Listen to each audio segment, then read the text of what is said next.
Geoffrey King. Mr. King was Fellow of King's College, Cambridge. It is a fair token of his fitness to take part in this translation work that he succeeded Mr. Spalding, another of these translators, as Regius Professor of Hebrew in that university. Men were not appointed in those days to such duties of instruction with the expectation that they would qualify themselves after their induction into office. Richard Thompson. Mr. Thompson, at the time of his appointment, was Fellow of Clare Hall, Cambridge. According to Wood, he was a Dutchman born of English parents. By the Presbyterian divines, he was called the Grand Propagator of Arminianism.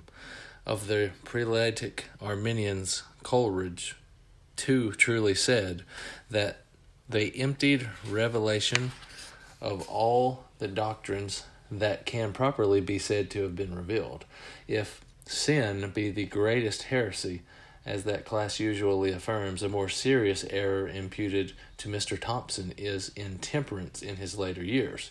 As to his literary qualifications, he is described by the learned Richard Montague as a most admirable philologer, who was better known in Italy, France, and Germany than at home. William Bedwell. Mr. Bedwell was educated at St. John's College, Cambridge. He was vicar of Tottenham High Cross near London. He died at his vicarage at the age of 70, May 5th, 1632, justly reputed to have been an eminent Oriental scholar.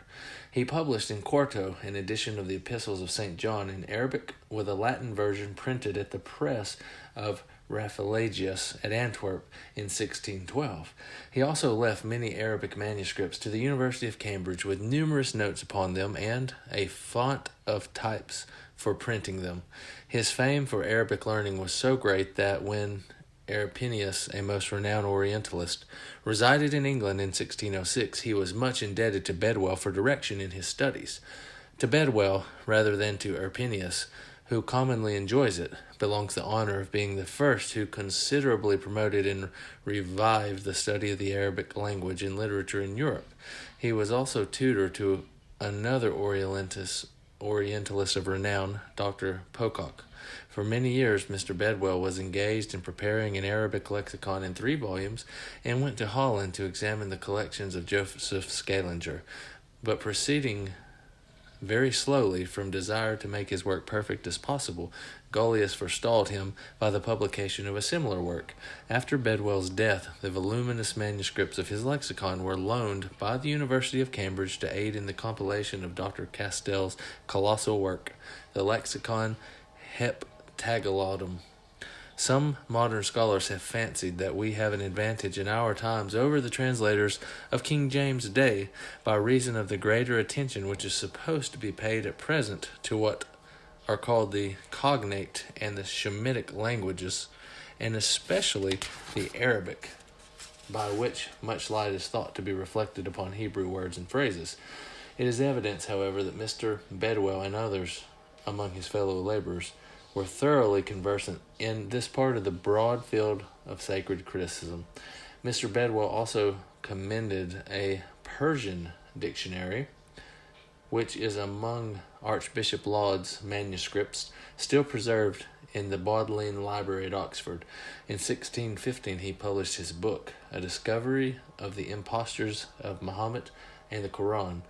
To this was annexed his Arabian Trudgeman.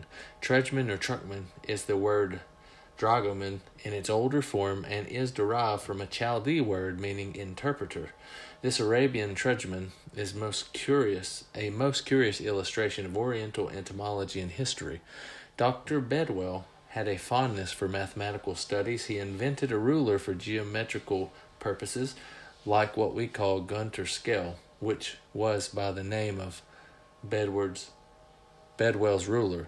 This closes what we have to say of that first Westminster Company of 10 members to whom was committed the historical books, beginning with Genesis and ending with the second book of Kings, once commonly called, as its title still says, the fourth book of the Kings. The second company of King James translators held its meetings in Cambridge, To this section of those learned divines was assigned from the beginning of Chronicles to the end of the Song of Solomon the 8 men to whom this important part of their work was assigned were no whit behind their associates in fitness for their great undertaking.